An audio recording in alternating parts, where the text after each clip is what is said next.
छत्तीसगढ़ में आज भी बारिश के आसार मौसम विभाग ने जताए हैं। कई जगहों पर आज भी बारिश और ओलावृष्टि के आसार हैं। बता दें कि पेंड्रा में न्यूनतम तापमान 11 डिग्री तक दर्ज किया गया है। वहीं गौड़ा पेंड्रा मरवाही के कई इलाकों में घना कोहरा छाया हुआ है। अमरकंटक में भी पारा 4 डिग्री तक पहुंच चुका है। बता दें कि अमरकंटक में विजिबिलिटी बेहद कम इस वक्त है। वहीं सरगुजा संभाग के कई इलाकों में जमकर बारिश भी हुई है। कई इलाकों में ओले गिरे हैं। वहीं आज सुबह भी घना कोहरा छाया रहा। ठंड से लोग ठिठुरते रहे। वहीं विजिबिलिटी बेहद कम दर्ज की गई है। सड़कों पर लाइट जलाकर गाड़ियां चल रही हैं। तो छत्तीसगढ़ का मौसम अपडेट आपको दे रहे हैं। अमरकंटक में 4 डिग्री तक पारा दर्ज किया गया है। वहीं कई जगहों पर मौसम विभाग ने आज भी बारिश और ओलावृष्टि की संभावना जताई है। पेंड्रा की अगर बात करें तो पेंड्रा में न्यूनतम तापमान जहां 11 डिग्री तक गया तो वहीं अमरकंटक में पारा 4 डिग्री दर्ज किया गया है। विजिबिलिटी की अगर बात की जाए तो लगातार घने कोहरे की वजह से विजिबिलिटी कम हुई है और गाड़ियों को आने जाने में परेशानी भी हो रही है। तो ये दो तस्वीरें पेंड्रा और अमरकंटक की इस वक्त आप देख रहे हैं कि किस तरह से घना कोहरा छाया हुआ है, जिसकी वजह से विजिबिलिटी काफी कम हुई है। गाड़ियां जो है वो दिन के समय में भी लाइट जलाकर लोगों को चलना पड़ रहा है, क्योंकि विजिबिलिटी जो है वो काफी कम कोहरे की वजह से हुई है। और इसी घने कोहरे के आसार मौसम विभाग ने आगामी दिनों के लिए भी किए हैं। लगातार ठंड बढ़ती जा रही है, जिसकी वजह से लोगों को भी अलर्ट किया गया है। जरा जानकारी के साथ हमारे सहयोगी शरद अग्रवाल इस वक्त हमारे साथ पेंड्रा से जुड़ रहे हैं। शरद, पेंड्रा में वैसे हमेशा ही ठंड पड़ती है, लेकिन मौसम विभाग ने लगातार इसी मोड पे रहने की संभावना जताई है, आसार जताए हैं कि अगले कुछ दिनों तक भी मौसम ऐसा ही रहेगा। जी बिल्कुल, मौसम विभाग ने जैसा कि 10 तारीख से ही भविष्यवाणी की थी कि इसी प्रकार का मौसम रहेगा, कमोबेश वैसा ही मौसम है। और तापमान में रिकॉर्ड गिरावट दर्ज की गई है। आज पेंड्रा में जहां 11 डिग्री तापमान दर्ज किया गया तो वहीं अमरकंटक में 4 डिग्री न्यूनतम तापमान दर्ज किया गया है। तो तापमान में गिरावट दर्ज करने के साथ ही साथ इलाका पूरा कोहरे की चपेट में है, जिसके कारण विजिबिलिटी केवल 200 से 300 मीटर की ही रह गई है, जिसका असर वाहनों की रफ्तार पर भी पड़ रहा है। आने वाले 15 तारीख तक कमोबेश ऐसा ही मौसम रहने की संभावना है। और यह माना जा सकता है कि 2 दिनों तक रुक रुक कर कई इलाके में बारिश होगी, तो वहीं कड़ाके की ठंड भी पड़ने की संभावना है। जी आपका फिर से रुक करूंगी शरद, लेकिन इस वक्त हमारे साथ अंबिकापुर से अभिषेक भी जुड़ गए हैं। अभिषेक, अगर अंबिकापुर की बात करें तो वहां किस तरह का मौसम है और इसके साथ गए हैं अभिषेक अगर अंबिकापुर की बात करें तो वहां किस तरह का मौसम है और इसके साथ ही मौसम विभाग का क्या अलर्ट? देखिए, बीते रात तक यहाँ पर अलग अलग इलाकों में सरगुजा संभाग में बारिश और कोहरे की जो ओले की वृष्टि है वो हुई है। और आज जब सुबह हुई तो घना कोहरा छाया हुआ है। अभी भी जो विजिबिलिटी है वो करीब 100 मीटर तक रह गई है। और यही कारण है कि जो यहाँ पर चलने वाली गाड़ियां हैं वो लाइट जलाकर चल रहे हैं और यातायात में इसका प्रभाव देखा जा रहा है। जैसे ही सुबह हुई है वैसे ही ठंड काफी ज्यादा है। ऐसे में तापमान में बेहद गिरावट दर्ज की गई है। और जो मैन पार्ट का इलाका है, सामरी पार्ट का इलाका है, इन इलाकों में करीब 6 डिग्री तक जो तापमान है वो पहुंच गया है। और बेहद सर्द सुबह कही जा सकती है कि जिस तरह से मौसम वैज्ञानिक ने ये आशंका जाहिर की थी कि लगातार जो पश्चिमी विक्षोभ है उसका असर बारिश के रूप में होगा। और जैसे ही बारिश कम होगी, बारिश जो बादलों की आवाजाही कम होगी, उसके बाद लगातार घना कोहरा छाएगा और बेहद ठंड का जो एहसास है वो हो सकता है। शीतलहर चल रही है। लोग जो है वो अलाव का सहारा लिए हुए हैं और अभी भी जो मौसम है पूरी तरीके से खुल नहीं पाया है और जो घना कोहरा है वो चारों तरफ छाया है। ऐसे में आगामी 2-3 दिनों तक ऐसी स्थिति बने रहने की संभावना है। और जो सरगुजा की जो ठंड कही लोगों की जानी जाती है कि काफी हाड़ कपा देने वाली ठंड है, उसका एहसास एक बार फिर से होने लगा है। बिल्कुल, लोगों को भी सतर्क रहना आवश्यक होगा, क्योंकि स्वास्थ्य विभाग भी इसके लिए लगातार अलर्ट कर रहा है। शरद, ठंड जो है वो लोगों को पसंद तो आ रही है और पेंड्रा का जो क्षेत्र है सैलानी इस तरफ बहुत ज्यादा आते हैं, लेकिन जिस तरह से विजिबिलिटी कम है घने कोहरे की वजह से, क्योंकि ये जो क्षेत्र है ये घाटियों वाला क्षेत्र है और इसमें सैलानी ज्यादा आएंगे, लेकिन इतनी विजिबिलिटी अगर कम रहेगी तो एक चिंता का भी विषय है। जी बिल्कुल, मैकल पर्वत श्रृंखला की तरह ही बसा हुआ पेंड्रा क्षेत्र है जो अमरकंटक से लगा है, जहाँ पर अंतर्राज्यीय जो क्षेत्र में पर्यटन स्थल के काफी संख्या में लोग पहुंचते हैं। वाहनों की रफ्तार पर इस कोहरे का असर जरूर पड़ा है, पर सैलानियों को उत्साह कम नहीं हुआ है। आम जनजीवन जो स्थानीय निवासी उनको थोड़ा दिक्कतों का सामना करना पड़ रहा है, पर यहाँ आने वाले सैलानियों के लिए यहाँ का मौसम काफी रोमांचित करने वाला है। तो सैलानियों के उत्साह और रोमांच में कोई फर्क नहीं दिखाई दे रहा है और अमरकंटक काफी संख्या में लोग पहुंच रहे हैं। इसके साथ साथ गौरेला पेंड्रा मरवाही जिले के पर्यटन स्थलों में भी लोग भ्रमण के लिए निकल रहे हैं। जी। चलिए, आप दोनों का ही तमाम जानकारी के लिए बहुत बहुत शुक्रिया। तो छत्तीसगढ़ के 2 क्षेत्रों की ये तस्वीर भी हमने आपको दिखाई, किस कदर यहाँ पर घना कोहरा है और जिसकी वजह से विजिबिलिटी जो है वो काफी कम हो गई है। IBC 24 अपने दर्शकों से ये अपील भी करता है कि सैलानी जो है वो इन दोनों ही क्षेत्रों में, चाहे अंबिकापुर की बात करें या फिर पेंड्रा की बात करें, इस तरफ जरूर जाते हैं इस मौसम में, खास तौर पर क्योंकि मौसम बहुत ही सुहाना होता है और व्यूज बहुत अच्छे होते हैं। लेकिन इसके साथ साथ आप बहुत सावधान और सतर्क भी रहिए जब आप गाड़ी चलाएं, क्योंकि घने कोहरे की वजह से और घाटी वाले क्षेत्र में खास तौर पर आपको गाड़ी चलाते वक्त थोड़ी ज्यादा सावधानी रखनी होगी। तो ये तस्वीरें छत्तीसगढ़ की जो खूबसूरत मौसम को और भी खूबसूरत बना रहा है।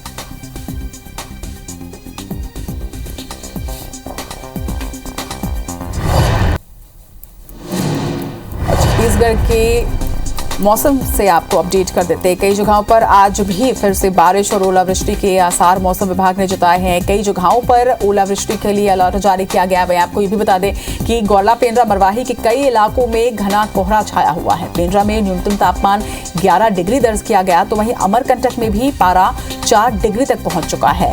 कड़ाके की ठंड इन क्षेत्रों में पड़ रही है। वहीं अमरकंटक में विजिबिलिटी भी काफी कम हो गई है। 2 तस्वीरों के माध्यम से आप देखिए कि किस तरह घना कोहरा दोनों ही क्षेत्रों में छाया हुआ है। 2 जगहों की ये तस्वीर है। एक तरफ गौरला, पेंड्रा, मरवाही की ये तस्वीर देख रहे हैं, तो दूसरा सरगुजा संभाग की तस्वीर जहां पर जमकर बारिश हुई है। वहीं मौसम विभाग ने आने वाले दिनों में भी मौसम के बदलने के आसार जताए हैं। मौसम विभाग का कहना है कि कुछ क्षेत्रों में बारिश के साथ ही ओलावृष्टि भी हो सकती है। इसी तरह से घना कोहरा भी लगातार छाया रहेगा। तो छत्तीसगढ़ के मौसम से आपको अपडेट किया। और अब अगर बात करें, छत्तीसगढ़ में आज भी बारिश के आसार बताए जा रहे हैं, तो कई जगहों पर आज भी बारिश और ओलावृष्टि के आसार हैं। आपको बता दें कि पेंड्रा में न्यूनतम तापमान 11 डिग्री दर्ज किया गया है। तो वहीं गोरेला, पेंड्रा, मरवाही में भी कई इलाकों में घना कोहरा छाया हुआ है। तो अमरकंटक में भी पारा 4 डिग्री तक पहुंच गया है। अमरकंटक में विजिबिलिटी भी बहुत ज्यादा कम हो चुकी है। तो सरगुजा संभाग की बात की जाए तो यहाँ के भी कई इलाकों में जमकर बारिश हुई है, तो कई इलाकों में ओले भी गिरे। और आज सुबह की बात की जाए तो घना कोहरा देखने को मिला, तो विजिबिलिटी बहुत ज्यादा कम हो गई है कि सड़कों पर लाइट जलाकर गाड़ियां चलाई जा रही हैं।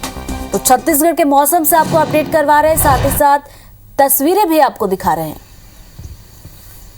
तो पेंड्रा की बात की जाए तो तापमान 11 डिग्री दर्ज किया गया है और गोरेला, पेंड्रा, मरवाही में घना कोहरा इस वक्त छाया हुआ है। तो वही दूसरी तस्वीर आप देख रहे हैं सरगुजा संभाग की, जहां पर बारिश हुई है। तो दोनों ही तस्वीरें साफ तौर पर बयां कर रही है कि मौसम ने जिस तरीके से करवट बदली है, तस्वीर बदल गई है, कोहरा छाया हुआ है, आप देख सकते हैं। विभाग ने जैसा कि पहले पूर्वानुमान जताया था कि 13 जनवरी तक मौसम कुछ ऐसा ही रहने वाला है, बारिश जैसी संभावना नजर आएगी, और कहा था कि 13 जनवरी के बाद मौसम साफ हो सकता है। तो आज 13 जनवरी की तारीख और मौसम विभाग का पहले का पूर्वानुमान कि 13 जनवरी तक आज ही मौसम कुछ इसी तरीके का रहने वाला है। मध्य प्रदेश की, तो मध्य प्रदेश में ओलावृष्टि से प्रदेश के 18 जिलों में फसलें प्रभावित हुई हैं। राजगढ़, विदिशा, डिंडौरी, ग्वालियर, शिवपुरी, अशोकनगर, दतिया के साथ ही गुना, मुरैना, भिंड, शिवपुरी, उज्जैन, रतलाम की तरह ही नीमच, छतरपुर, निवाड़ी, टीकमगढ़ और हरदा जिले में फसलें प्रभावित हुई हैं। गेहूं, चना, मसूर और सरसों के साथ अरहर, मटर, राई की फसलों को नुकसान पहुंचा है। करीब 1 लाख हेक्टेयर रकबे की फसलों को नुकसान पहुंचाने की आशंका जताई गई है। वहीं कई जिलों में 80% तक फसलें खराब हो चुकी हैं। तो बदलते मौसम ने किसानों को दोहरा नुकसान पहुंचाया है। फसलें काफी ज्यादा प्रभावित हुई हैं। ओलावृष्टि की वजह से प्रदेश के 18 जिलों में फसलें खराब हुई हैं। करीब 1 लाख हेक्टेयर रकबे की फसलों को नुकसान का अनुमान जताया गया है। कई जिलों में 80% तक फसलें खराब हो चुकी हैं।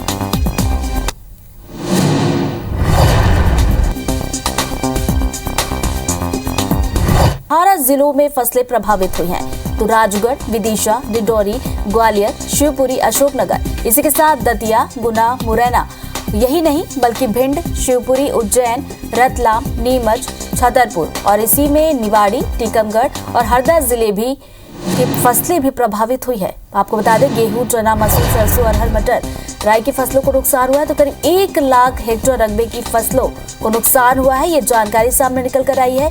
और कई जिलों में तो 80% तक फसलें खराब हो गई हैं। तो बेमौसम बारिश जिसकी तस्वीर ये सामने निकल कर आई है कि फसलों को काफी ज्यादा नुकसान हुआ है। तस्वीरें भी आपको दिखा रहे हैं। तो प्रदेश के 18 जिले हैं जहां के किसान प्रभावित हुए हैं। तो करीब 1 लाख हेक्टेयर रकबे की फसलों को नुकसान हुआ है।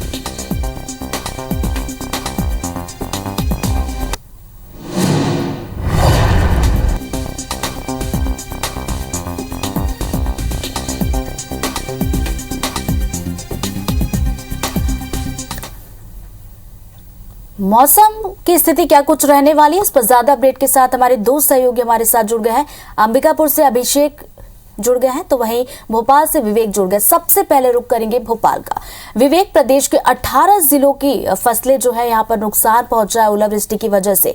रिपोर्ट आकलन करने के लिए कहा गया था, रिपोर्ट भी बन गई है। उस रिपोर्ट में क्या कुछ है, किसानों को आखिर कब तक मुआवजा मिल सकता है? साथ ही साथ दूसरा बड़ा सवाल ये कि मौसम जो है कब तक ऐसा ही रहने वाला है?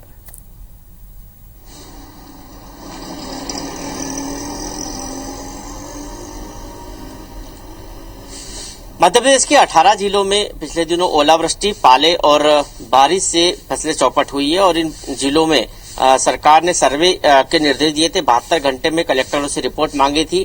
प्रदेश के इन सभी जिलों से रिपोर्ट आ चुकी है। ये जिले ग्वालियर चंबल संभाग, होशंगाबाद संभाग, जो जबलपुर संभाग, इसके अलावा नर्मदापुरम संभाग के साथ साथ अन्य जो जिले हैं वहां से ये रिपोर्ट पहुंची है और इस रिपोर्ट के आधार पर कई जिलों में 80% तक फसलों को नुकसान हुआ है। ये रिपोर्ट सामने आई है। राज्य सरकार की तरफ से जो है सभी कलेक्टरों को निर्देश दिए गए थे कि सर्वे जो है फील्ड में जाके किया जाए। पटवारी और आरआई जो राजस्व विभाग का अमला है वो फील्ड में जाकर सर्वे करे और देखे कि आखिर किसानों को कितनी क्षति का नुकसान हुआ, कितनी क्षति हुई है। फसलों की बात करें तो गेहूं और राई और अन्य जो फसलें हैं, चने की फसलें हैं, जो सर्वाधिक जिनको नुकसान पहुंचा है वो कहीं न कहीं किसान काफी परेशान है। ऐसी स्थिति में सरकार ने अब किसानों को मुआवजे के लिए, राहत के लिए जो है निर्देश दे दिए हैं। जो बीमा कंपनियां हैं उनको कहा गया है कि 25% राशि किसानों को अभी तत्काल दी जाए। सर्वे की रिपोर्ट के आधार पर जितने हेक्टेयर में नुकसान हुआ है उस आधार पर रिपोर्ट तैयार करके किसान को राहत पहुंचाने की व्यवस्था तत्काल करे। ये निर्देश जो है सरकार की तरफ से सभी बीमा कंपनियों को दे दिए गए हैं। दूसरी तरफ मौसम की बात करें तो प्रदेश में अब जो है मौसम धीरे धीरे जो है बारिश और ओलावृष्टि वाला जो मौसम पिछले दिनों था वो साफ हो चुका है, लेकिन कड़ाके की ठंड जो है प्रदेश में पड़ रही है और ये कड़ाके की ठंड प्रदेश के कई हिस्से, खासकर ग्वालियर, चंबल, भोपाल और जबलपुर संभाग में बहुत जो है कह सकते हैं कि बहुत तेजी से जो है ठंड का असर जो है देखा जा रहा है। हालांकि इस ठंड और मावठे से किसानों की फसलों को फायदा होगा। जो फसल खड़ी है, चाहे वो गेहूं की फसल की बात करें या अन्य फसल की बात करें, उसको काफी फायदा होगा। लेकिन पिछले दिनों जिस तरह बेमौसम बारिश और ओलावृष्टि हुई उससे किसानों की फसल को काफी नुकसान हुआ है, जिसको लेकर अब सरकार की तरफ से निर्देश दे दिए गए हैं कि किसानों को तत्काल राहत पहुंचाई जाए। बिल्कुल, तो किसानों की फसल को जो नुकसान हुआ उसके बाद सरकार ने किसानों को तो राहत दी है कि तत्काल जो है उन्हें मुआवजा दिया जाए, उनको राहत दी जाए। बने रहिए विवेक हमारे साथ। रुक कर लेते हैं अंबिकापुर का।